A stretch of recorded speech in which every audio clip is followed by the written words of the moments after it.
دہشت گردی نہیں رک رہی تو ڈبل سواری پر پابندی لگا دو، توہین رسالت کی ویڈیو نکل آئی یوٹیوب پر پابندی لگا دو، ایک دو شکایات آئیں ٹک ٹاک پر پابندی لگا دو، پتنگ اور ڈور بنانے والوں کو نہیں پکڑنا، پٹاخے بنانے والوں کو نہیں روکنا، پتنگ اڑانے اور پٹاخے بجانے والے معصوم بچوں کی پکڑ دکڑ شروع کر دو۔ ارے اللہ کے بندو، چور کو نہیں، چوروں کی ماں کو کیوں نہیں پکڑ؟ برائی اور فساد کی جڑ کو کیوں نہیں کاٹتے؟ جہاں سرجری کی ضرورت ہو وہاں پیناڈول سے کون پاگل ڈاکٹر علاج کرے گا؟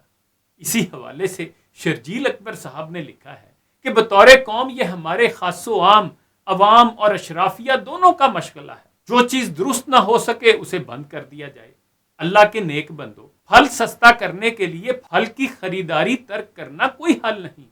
مجرم کو پکڑنے کے لیے مجرم کی ماں کو پکڑو، برائی کی جڑ تک پہنچنے کے لیے سوچ بچار کرو، تدبیر کرو اور پھر کچھ مستقل مزاجی سے اقدامات کرو۔ پر اتنا وقت اور بردبار مزاج کہاں ہے اپنے لوگوں کے پاس؟ پھلوں کے کیس میں منافع خور مافیا کو پکڑے، پھلوں کی قیمت مینیپولیٹ کرنے والے آڑتی اور کولڈ سٹوریج والے یا انویسٹر حضرات کو مارک کرے۔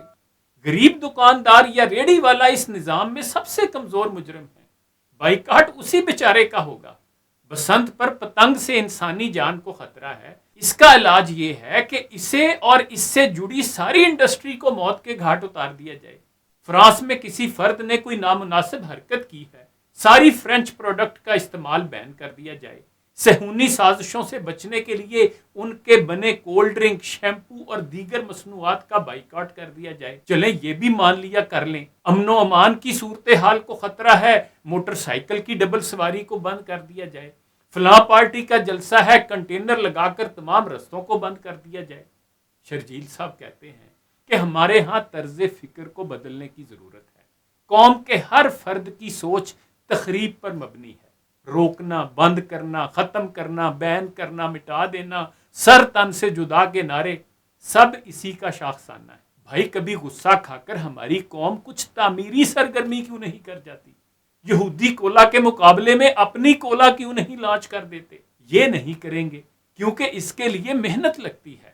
بائیکاٹ کرنے پر کیا محنت، کیا ٹیکنیک لگی؟ بھائی تعمیری حل کب سوچیں گے ہم؟ ہمارا ہر جملہ اثبات، امید اور تعمیر کا مظہر بھی تو ہو سکتا ہے۔ خیر کے پیامبر سامنے لانے ہوں، ہر مسئلے کا مثبت حل سوچنے کو ترویج دینا ہوگی، عارضی حل کی بجائے دیرپا اور مستقل بہتری کی سوچ اپنانی ہوگی، ایڈ ہاکزم سے نکلنا ہوگا۔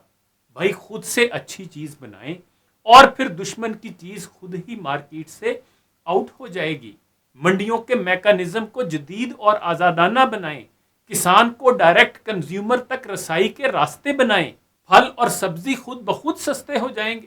اندھیرے کو کوسنے سے، اس کا بائیکاٹ کرنے سے، اس پر پابندیاں لگانے سے وہ کبھی ختم نہیں ہوا۔ حل صرف یہ ہے کہ اجالا کر دیں، شمع جلائیں اپنے حصے کی، دوسروں کو آمادہ کر دیں روشنی کرنے پہ، اندھیرا اپنی موت خود مر جائے گا۔